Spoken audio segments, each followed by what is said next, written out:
আজকের রেসিপিটা একদম আলাদা আর একদম ইউনিক। আর এটা কিন্তু খুব সহজেই হয়ে যায়, বলতে পারো মিনিট পাঁচেকের সময়।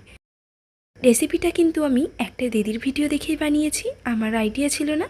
তবে রান্না করে খাওয়ার পর দেখলাম না, খেতে কিন্তু সত্যি অসাধারণ হয়।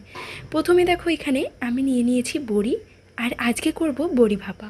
বড়িগুলোকে শুকনো কড়াইতে ভালো করে ভেজে তুলে রেখে দিলাম। চাইলে তেল দিয়েও ভাজতে পারো, তবে আমি শুকনো কড়াইতেই ভাজলাম।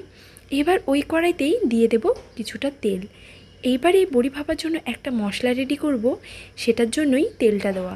এবার দিয়ে দিচ্ছি কিছুটা পেঁয়াজ কুচি। পেঁয়াজ কুচিটা আগে একটু ভেজে নেব, তারপর বাকি মশলা।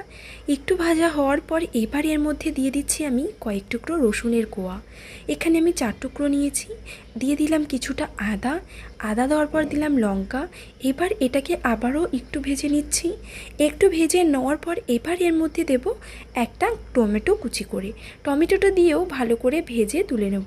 এর মধ্যে কিন্তু এই টাইমটাতে আমি কোনো রকম নুন অ্যাড করিনি। ভেজে তুলে নিয়ে এটাকে কিন্তু ঠান্ডা করে নেবে। ঠান্ডা করে তবেই পেস্ট করবে। আমি এটা ঠান্ডা করে নিয়েছি, নিয়ে একটা মিহি পেস্ট করে নিয়েছি, একদম মিহি পেস্ট। আর যেহেতু এখানে টমেটো, পেঁয়াজ, লঙ্কা ছিল, সেই জন্য কিন্তু এটার টেক্সচারটা অনেকটাই সুন্দর হয়েছে। এবার নিয়ে নিচ্ছি একটা বোলটার মধ্যে এই পেস্টটা দিয়ে দিলাম। দিয়ে দিচ্ছি এবার কিছুটা পরিমাণে পেঁয়াজ কুচি, দিয়ে দিলাম কিছুটা পরিমাণে টমেটো কুচি।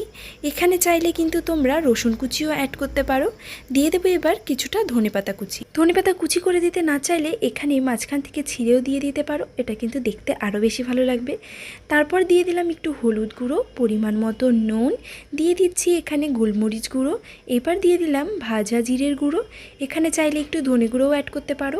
দিয়ে দিলাম কাশ্মীরি লঙ্কার গুঁড়ো। সব কিছু দিয়ে এবার কিন্তু মশলাটাকে খুব ভালো করে মাখিয়ে নিতে হবে। এখানে চাইলে চামচ দিয়েও মাখাতে পারো, তবে পেঁয়াজ কুচিগুলোকে একটু ঘেঁটে দেওয়ার জন্য হাত দিয়ে মাখানোটাই বেস্ট।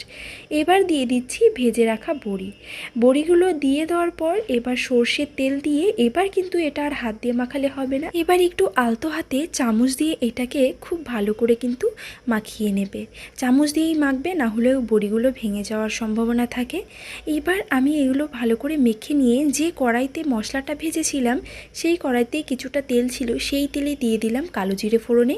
এবার এই মাখিয়ে রাখা বড়িটা দেওয়ার পর কিছুটা জল এই বাটিটাতে দিয়ে যে মশলাটা লেগে আছে সেটা ধুয়েই কিন্তু দিয়ে দিয়েছি। এর থেকে বেশি কিন্তু জল অ্যাড করিনি।